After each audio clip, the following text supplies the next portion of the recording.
Shalom saudaraku. Sebelum saya akan menceritakan pengalaman saya berjalan bersama Tuhan, mari kita berdoa. Bapa di sorga, saat ini hamba-Mu akan menceritakan kebaikan Tuhan dalam kehidupan hamba. Kiranya Tuhan boleh memberkati agar kesaksian ini boleh menguatkan setiap orang yang mendengarkannya. Di dalam nama Yesus kami berdoa. Amin. Memperkenalkan, nama saya Felix Tumoli. Saya berasal dari Maluku, Kabupaten Seram bagian Barat, Kecamatan Kairatu. Saya adalah misionaris angkatan ke-21 tahun 2016 yang dilatih di kampus misionari Manado. Saya bersyukur kepada Tuhan karena Tuhan telah mengizinkan saya untuk datang ke tempat ini untuk dilatih menjadi seorang pelayan Tuhan dalam pergerakan 1000 misionaris. Setelah saya dilatih di kampus misionari, saya akhirnya dikirim di salah satu tempat yang sebelumnya saya belum pernah pergi mengunjunginya, yaitu di Halmahera Barat di Kecamatan Ibu, Desa Adu. Mayoritas masyarakat yang ada di sana adalah masyarakat yang beragama Kristen Protestan. Pertama kali kami sampai di sana, pergumulan pertama adalah mengenai tempat tinggal. Kami diharuskan harus tinggal di rumah yang bukan anggota gereja. Dan puji Tuhan, ketika kami merenung untuk berdoa dan meminta jawaban Tuhan atas tempat tinggal kami, Tuhan mengizinkan kami untuk bertemu dengan seorang perempuan, seorang kakak perempuan yang menawarkan kami untuk tinggal di rumahnya. Jawaban doa pertama kami telah dijawab oleh Tuhan dan Tuhan telah menolong kami untuk mendapatkan tempat tinggal. Yang berikut adalah kami bergumul untuk berbaur dengan masyarakat.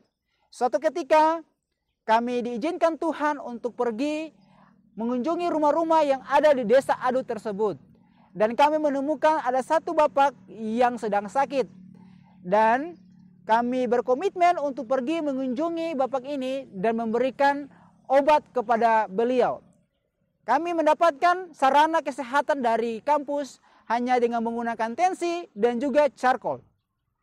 Tetapi dengan pertolongan Tuhan, alat yang sederhana ini, Tuhan boleh gunakan itu untuk menjadi berkat bagi orang lain. Masalah kesehatan telah kami lakukan.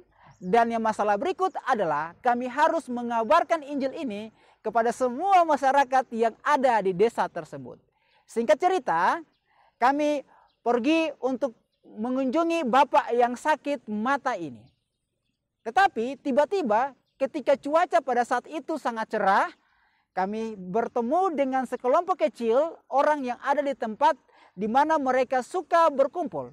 Hujan besar tiba-tiba turun dan kami harus singgah di tempat yang dimana orang-orang ini sedang berkumpul. Kami pun bertemu dengan salah satu pemuda yang merupakan sekretaris pemimpin pemuda. Karena pemuda ini dia sangat rindu untuk masuk dalam dunia hukum atau dunia politik. Sehingga kami menceritakan tentang pengalaman dan juga membagi cerita tentang hukum. Dan pada akhirnya, singkat cerita, kami pun melanjutkan pembicaraan kami tentang 10 hukum Allah.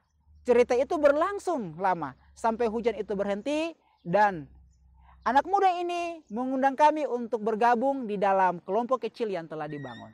Setelah kami pergi bergabung dengan mereka, beribadah bersama, dan setelah itu kami pun mengundang mereka untuk belajar Alkitab bersama di rumah yang dimana kami tinggal.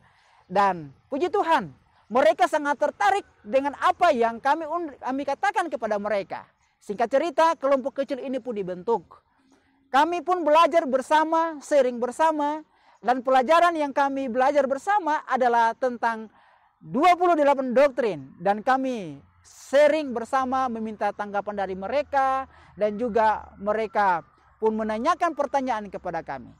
Selama 3 bulan, kami membuat kelompok kecil ini, dan tiba saatnya kami buat panggilan di materi yang terakhir yang kami bahas, yaitu berbicara tentang Sabat dan baptisan.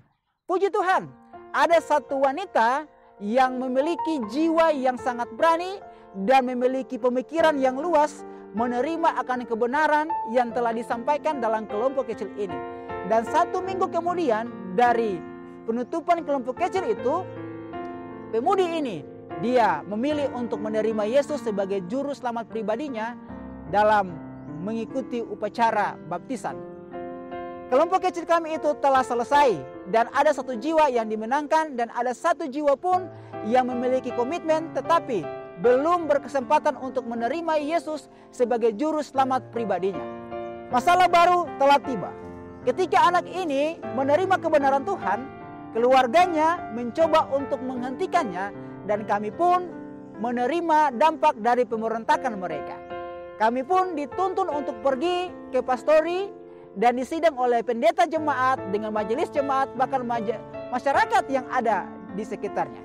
Singkat cerita, Tuhan membebaskan kami pada saat itu dan kami boleh kembali ke tempat kami dengan selamat, dengan tidak kurang suatu apapun. Ada pemukulan yang saya harus terima dari masyarakat di sana, tetapi Tuhan itu baik. Setiap pukulan yang mereka berikan bagi saya, itu semua tidak seperti yang saya bayangkan, tetapi hanya seperti kapas yang jatuh di atas bahu saya.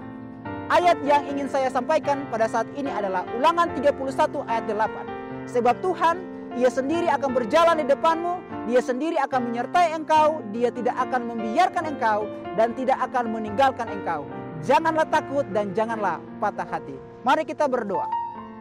Bapa di sorga, terima kasih karena hamba telah menyampaikan pengalaman hidup berjalan bersama denganmu. Dan biarlah kesaksian ini boleh menjadi kekuatan bagi setiap orang yang mendengarkannya. Di dalam nama Yesus, amin.